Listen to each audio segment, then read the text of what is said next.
د بلخ ملي تلویزیون قدرمنو لیدونکو سلامونه ستړي مشئ. زه شمس الله لمن مو د دې ساعت خبرونو ته هرکلی کوم. په مزار شریف ښار کې یو شمېر دولتي او خصوصي ښوونځیو د حضرت محمد مصطفی صلی الله علیه وسلم د زوکړې د ورځې په مناسبت د ساینس نندارتون جوړ کړ.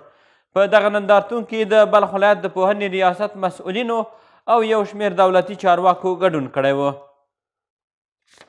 د میلاد النبی د لمانځغونډې په مراسمو کې د پوهنې رئیس مولوي عبدالجلیل شهید خیل د سیرت النبي په اړه د غونډې ګډونوالو ته خبرې وکړې او سیرت النبي یې د اسلامي ټولنې لپاره یو مهم لارښود وباله.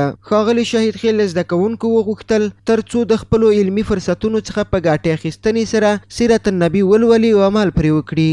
واقعا خیلی خوش شدیم به خاطر از اینکه این برنامه ها ما در بعض مکاتب داریم.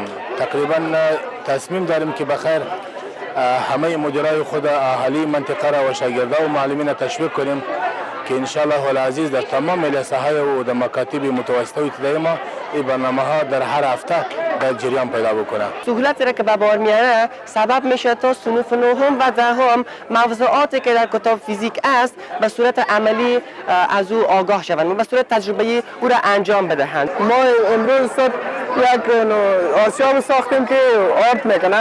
وقتی گندم خود هر چی رپد آرت میکنه. په ورته وخت کې د استاد وجدان لیسې یو شمېر زده کوونکو ښوونکو ته ستاینلیکونه هم ورکړل شول. بل پلو د حضرت محمد مصطفی صلی الله علیه وسلم د زوکړې په مناسبت د یوسف خیرخوا په لیسه کې هم ورته غونډه جوړه شوې وه چې پکې ګډونوالو د سیرت النبي په اړه توضیحات ورکړل. د اسلام د ګران پیغمبر حضرت محمد مصطفی صلی الله علیه وسلم یې د بشریت د ژغورونکي په نوم یاد کړ او د سیرت النبي پر ارزښت یې خبرې وکړې.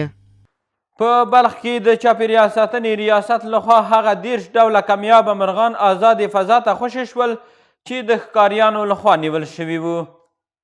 دغه نایابه مرغان چې د حیرتان بندر په تازه امید کلي کې د ښکاریانو لخوا نیول شوي وو د بلخ ولایت د چاپیریال ساتنې ادارې مسؤلینو په هڅو آزادې فضا ته والوزول شول. به تعداد 4 بالباشه و به تعداد 26 دانه پرنده به نام بادخورک از نزد شکارچی ها گرفتیم و امروز شاهدی بودیم که اینها را در فضای باز رها کردیم. له بلې خوا عام خلک د چاپیریال ساتنې ادارې د دغه کار ستاینه کوي او وایي چې چاپیریال پر مرغانو ښه ښکاري او باید دغه مرغان ونه نیول شي. بسیار کار خوبی است. دهی خودم شخصا دکاندار هستم اما کار خوب آدم خوب است دیگه. از ده سنبلت تا الی آخر میزان همیشه کار جریان داره. اما 2 سال است که رئیس صاحب آمدن تشریف آوردن همیشه کار من میگن. د بلخ ولایت د چاپیریال ساتنې ادارې د شمیرو پر بنسټ په دغه ولایت کې 50 ډوله مرغان او وحشي ژوي پیژندل شوي دي چې د دغه وحشي ژوو او مرغانو ښکار منع اعلان شوی دی. د هیواد په شمال کې د سرې میاشتې اداره د 100 تنو کارکوونکو په لرلو سره د روغتیا په برخه کې کار کوي چې اوس په 15 شمالي ولایتونو کې فعال روغتیایي مرکزونه لري. همدارنګه دوی د بېوزلو او کونډو میرمنو لپاره د خدمتونو د وړاندې کولو او لا زیاتو اسانتیاو برابرولو په برخه کې په فعالیت بوخت دي. د شمال زون د سرې میاشتې رئیس مولوي محمد رضا ناصري د بلخ ملي ټلویزیون خبریال ته په بیلابیلو برخو کې د خدمتونو د وړاندې کولو د بهیر په اړه معلومات ورکړل او ویل دوی د ټولنیزو ننګونو د حل او په شمال کې د افغانستان د اسلامي امارت د پروګرامونو د پیاوړتیا په موخه د خپلو کاري فعالیتونو ترڅنګ خلکو ته د اسانتیاو د برابرولو په برخه کې د ټولنې بېوزله وړمنو خلکو ته غوره خدمات وړاندې کوي. ښاغلي ناصري زیاته کړه چې د هیواد په شمال کې په 15 ولایتونو کې د روغتیایي مرکزونو په جوړولو سره خلکو ته اساسي او معیاري روغتیایي خدمات وړاندې کوي.